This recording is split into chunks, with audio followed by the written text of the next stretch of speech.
আসসালামু আলাইকুম সম্মানিত ভিউয়ার, যেখান থেকে আমাদের এই ভিডিওটা দেখতেছেন সবার সুস্বাস্থ্য কামনা করে আজকের এই ভিডিওটা শুরু করছি। আপনারা জানেন সহজ পদ্ধতিতে মাছ চাষ বাংলাদেশে একটি আলোচিত এবং জনপ্রিয় একটি মাছ চাষ। সেই ধারাবাহিকতায় আজকের এই প্রতিবেদন। আপনারা জানেন যে আমরা বাংলাদেশের প্রত্যেকটা জেলা উপজেলায় গিয়েছি এবং চাষিদের রিভিউ তুলে ধরেছি, ভালো মন্দ সবসময় আমরা তুলে ধরেছি এবং আমাদের এই প্রজেক্টে আমরা যখন যে বিষয়ে নিয়ে কাজ করি সেই বিষয়টা আপনাদের মাঝে তুলে ধরার চেষ্টা করি।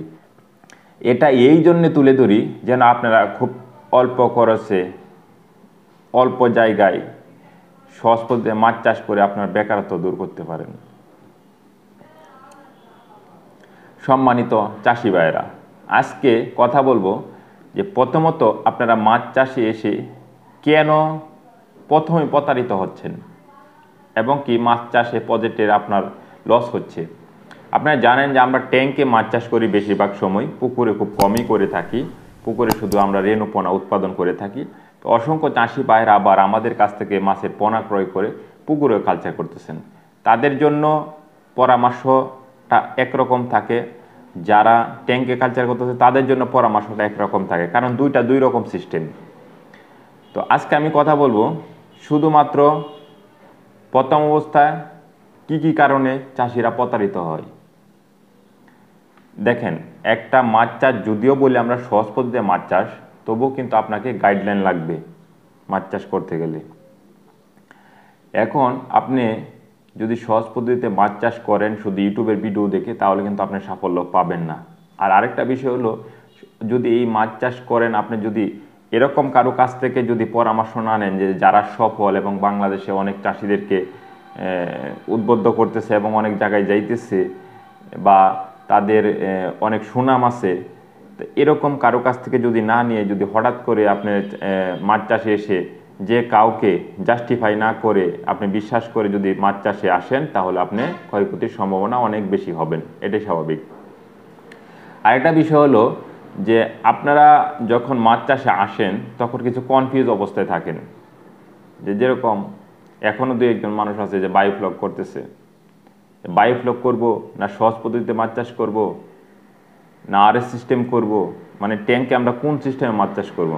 তা আমি আপনাকে সবসময় একটা কথা বলি, যারা বায়োফ্লক করে তাদের একটাই ধান্দা যে তারা সামান বিক্রি করে, তারপরে খবর রাখে না। কারণ বায়োফ্লকের একটা ট্যাঙ্ক করতে গেলে অনেক টাকা খরচ হয়, আমি প্রত্যেকটা ভিডিওতে বলি, অক্সিজেন মোটর এই সেই অনেক কিছুই লাগে। আরএস সিস্টেম এখন সাধারণ চাষিদের সম্ভবই না আরএস সিস্টেমে মাছ চাষ করে, কারণ আরএস সিস্টেমে মাছ চাষ করতে গেলে চায়না থেকে প্রথমে একটা মানে বড় ধরনের একটা মোটর ইম্পোর্ট করতে হয় যেটা পানি রিসাইকেলিং করে। এইগুলা আসলে আরএস সিস্টেম, তো সেজন্য এটা চাষিদের সম্ভব না। এখন সহজ পদ্ধতি বলতে আমরা কি বলি, এটা হলো বটম ক্লিন সিস্টেম, এটাকে চাষিদের বোঝানোর ক্ষেত্রে আমরা বলি সহজ পদ্ধতি। তো সহজ পদ্ধতি বলতে হলো যে অল্প জায়গায় কম খরচ আমরা করতে পারি এবং এটার পানিটা তলদেশটা খালি পরিষ্কার রাখলে হয়, পানির গুণগত মান ভালো রাখলে হয়। এখন আমি কথা বলবো যে আপনারা তো সহজ পদ্ধতিতে ছাড়া অন্য কোনো পদ্ধতিতে মাছ চাষ করে সফলতা পাবেন না। এটার কারণ হলো কি, ব্যয় বেশি যখন হয়ে যাবে একটা কালচারে, তখন সেখান থেকে সাফল্য আশা করা যাবে না। আর আপনারা যদি সহজ পদ্ধতিতে কালচার করেন, অনেকে বলে যে ভাই আপনারা কি আমাদেরকে সেট আপটা করে দিয়ে যাবেন, আমরা কিভাবে ট্যাঙ্কটা করবো সেট আপটা করে দেবেন। ভাই সেট আপ করলে তো আমি মাগনা করে দেবো না, অবশ্যই আমার লোকজন গিয়া করে দিবে। তো এখানে কিন্তু একটা ব্যয় আসবে, এটা আপনি নিজে করতে পারেন, খুব সহজ বিষয়। একটা লোক নেন, লোক নিয়ে সুন্দরভাবে নিজে করে ফেলেন, তাহলে তো আর বাইরের থেকে লোক নিতে হচ্ছে না, আপনার খরচটা সেভ হচ্ছে। আপনি যখন একটা প্রজেক্টে আসবেন তখন অবশ্যই আপনার সকল খরচ কমাতে হবে, আনালে সেই প্রজেক্টে আপনি টিকে থাকতে পারবেন না। এখন আরেকটা প্রতারিত আপনি কিভাবে হচ্ছেন, আপনারা মাছের পোনা যে সংগ্রহ করতেছেন, আজকে একটা মজার বিষয় বলবো পরে, মাছের পোনা সংগ্রহ করতেছেন, অনেকে বলতেছে ভাই 500 লাইনের মাছ, মানে 500 পিসে কেজি বা 1000 পিসে কেজি, শুধু 80 পয়সা 1 টাকা পিস আমাদের কাছে পাবেন, আমরা সারা বাংলাদেশে মাল দিই, এই সেই এত সস্তা এবং কি সাইজও মাছ বড়। তো তখনই এই চাষি ভাইয়েরা কি করেন যে এই মাছটাই নিয়ে নেন, অল্প দিনে কালচার করতে পারবেন এরকম ভেবে। তো আমি আপনাদেরকে বলবো যে সাইজে আপনাকে বড় দিচ্ছে, দামেও কম রাখতেছে, বাংলাদেশে এরকম কোনো জায়গায় হয় না যে কম দামে ভালো মাল, কখনো পাবেন না আপনি। তা আপনারা যখন কম দামে ভালো মাল আনতে যান তখনই দেখা গেছে কি প্রজেক্ট লস হয়। এটা হওয়ার কারণ কি? কম দামে যে উনি আপনাকে যে মালটা দিচ্ছে এটা হলো আপনার চাপের মাছ হতে পারে যে এই পুকুর থেকে 10 লাখ মাছ ছিল, সব বিক্রি হয়ে গেছে গা, এই মাছগুলা ছোট পরে আসিল, এই মাছগুলো একটু সাইজ মাইজ করে একটু বড় করে তারপর আপনার কাছে বিক্রি করছে। অবশ্যই হবে, আর নাইতে এত বড় মাছ কম দামে আপনি পাবেন কেন, আপনাকে দিবে কেন? তো এই কারণে দেখা গেছে পরবর্তীতে এই মাছটাই না পুকুরে অথবা ট্যাঙ্কে যখন দেওয়া হয় তখন দেখা গেছে কি যে এটা আর বেশি বড় হয় না, 100, 150, 200 লাইনে কেজি হয়ে যায়, এরপর আর বড় হয় না। তখন অনেকে না পারেন এটা বেচতে, না পারেন খাইতে, তো অনেকে আমাকে ফোন দেন যে ভাই আমার ট্যাঙ্কে এতগুলা মাছ আছে, আমি এটা বিক্রি করে দেব, মাছ কালচার করব না। তো তখন আমি বুঝতে পারি যে আসলে সেই মাছটাই উনি দিছিল, এখন বড় হয় না, এই জন্য বলতেছে পোনা আকারে বিক্রি করার জন্য। তো আমি আপনাদেরকে বলবো যে আপনারা কম দামে ভালো মাল কখনো পাবেন না, আর মাছটা কেনার আগে অবশ্যই ভালো হ্যাচারি থেকে সংগ্রহ করবেন। এখন অনেকে বলবেন যে ভাই আপনি মনে মাছ বিক্রি করেন, মাছ বিক্রি করতে আসছেন। অবশ্যই আমরা যেহেতু এই সেক্টরে কাজ করি, দীর্ঘদিন যাবৎ কাজ করে যাচ্ছি, সারা বাংলাদেশে ঘুরতেছি, অবশ্যই এটা আমাদের প্রফেশন। আমাদের প্রফেশন হলো সহজ পদ্ধতিতে মাছ কালচার করা এবং মাছের পোনা উৎপাদন করা। সেই সাথে আমাদের আরও অনেকগুলো ব্যবসা আছে যেটার সাথে আমি জড়িত। আপনারা জানেন যে আমাদের তিরপলের কারখানা আছে, সেখানেও আমি জড়িত। মানে আমরা অনেক মাল্টিপল ব্যবসা করি, কিন্তু মেন ব্যবসা হলো কি আমাদের সহজ পদ্ধতিতে মাছ চাষ করা, যেটা থেকে আপনারা দেখবেন যে যখন আমি 4-5 বছর আগে মানে ওই ভিডিও পাবলিশ করতাম তখন এটা থেকে আমি উঠে আসছি। খুব আমি একজন প্রবাসী ছিলাম, কিভাবে উঠে আসছি প্রতিনিয়ত আপনাদেরকে ভিডিওগুলো দিয়েছি, আপনারা দেখেছেন। আর এখন সারা বাংলাদেশে প্রায় 800-র বেশি প্রজেক্টের কাজ চলতেছে। এটা সাধারণ বিষয় না যে 800 প্রজেক্টের বেশি কাজ চলতেছে সারা বাংলাদেশে। এটা আসলে আমার জন্য আমি মনে করি এটা অনেক বড় পাওয়া। এই জন্য আমাদের ব্যস্ততা অনেক বেশি, যে কারণে আমরা সময় দিতে পারি না। তো আপনারা সহজ পদ্ধতিতে মাছ কালচার করুন, জেনে বুঝে কালচার করুন, অবশ্যই আপনারা স্বাবলম্বী হবেন। আর আরেকটা বিষয় না বললেই নয়, যেমন আপনি যখন সহজ পদ্ধতিতে কালচার করবেন তখন দেখা গেছে অনেক ধরনের মানুষ অনেকভাবে কথা বলবে, এই বিষয় নিয়ে আপনাকে কনফিউজ হওয়া যাবে না।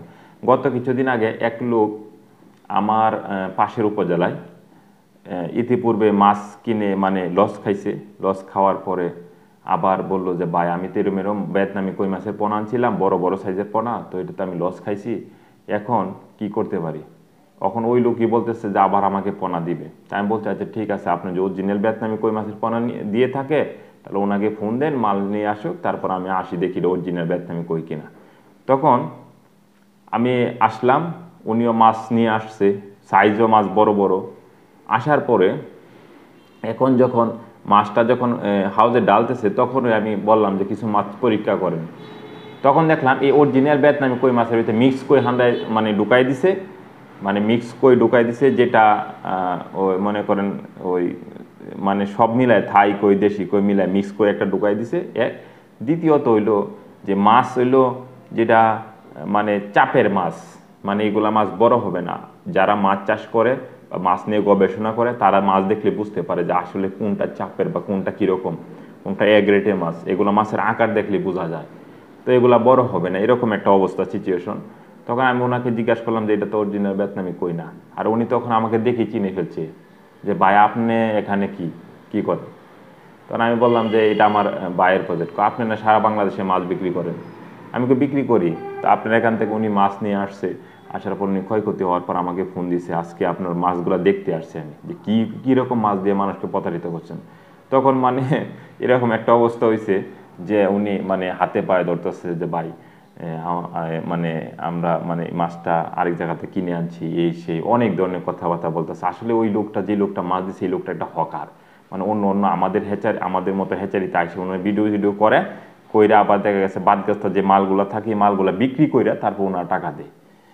তো সেজন্য উনি হাতে পায়ে দইরা তারপর নিয়ে গেছে, কিছু টাকা আমরা ওনাকে দিয়ে দিছি, যেরকম উনি যা মাছের যে প্রাইসটা আছে এই প্রাইসটার মধ্যে কিছু টাকা দিয়ে দিছি, আর গাড়ি ভাড়া আছে একটা দিয়ে দিছি। একবার দেই নাই যেরকম না, কারণ তো এই মাছটিও তো উনি কষ্ট করে আনছে, এরকম একটা বিবেচনা করে ওনাকে দিয়ে দিয়েছি, উনিও খুশিবাসি চলে গেছে। তা আপনিও কিন্তু এরকম প্রতারিত হতে পারেন। কম দামে ভালো মাল কিনতে গেলে তখনই প্রতারিত হবেন। তো সবাই ভালো থাকুন, সুস্থ থাকুন। এই জিনিসটা এই জন্য সতর্ক করলাম আপনাদেরকে যে মাছ চাষ করতে গেলে অবশ্যই বিস্তারিত জেনে তারপর আপনাকে করতে হবে, আর না হয়তো আপনি বিপদে পড়বেন। আর যারা সহজ পদ্ধতিতে মাছ চাষ করার চিন্তা করতেছেন, দেশের বাইরে এবং দেশের ভিতর থেকে প্রবাসী এবং বেকার ভাইয়েরা, তাদেরকে আমি একটা কথা বলবো যে মাছ চাষ করার আগে অবশ্যই আমাদের কাছ থেকে জেনে বুঝে তারপর আপনি কালচার করবেন, আর না হয়তো ক্ষয়ক্ষতি হবেন। কারণ একটা ভিডিওর মাধ্যমে সকল তথ্য দেওয়া যায় না। মাঝে মধ্যে দেখা গেছে যে আমরা সিরিজ ভিডিও দিয়েছি, আপনারা অনেকে এই ভিডিওগুলো দেখেছেন, অনেকে দেখেন নাই, তাদেরকে বলবো সিরিজ ভিডিওগুলো দেখলে অনেক কিছু আইডিয়া হয়ে যাবে। সবাই ভালো থাকুন, সুস্থ থাকুন। আজকের জন্য বিদায় নিচ্ছি। আসসালামু আলাইকুম।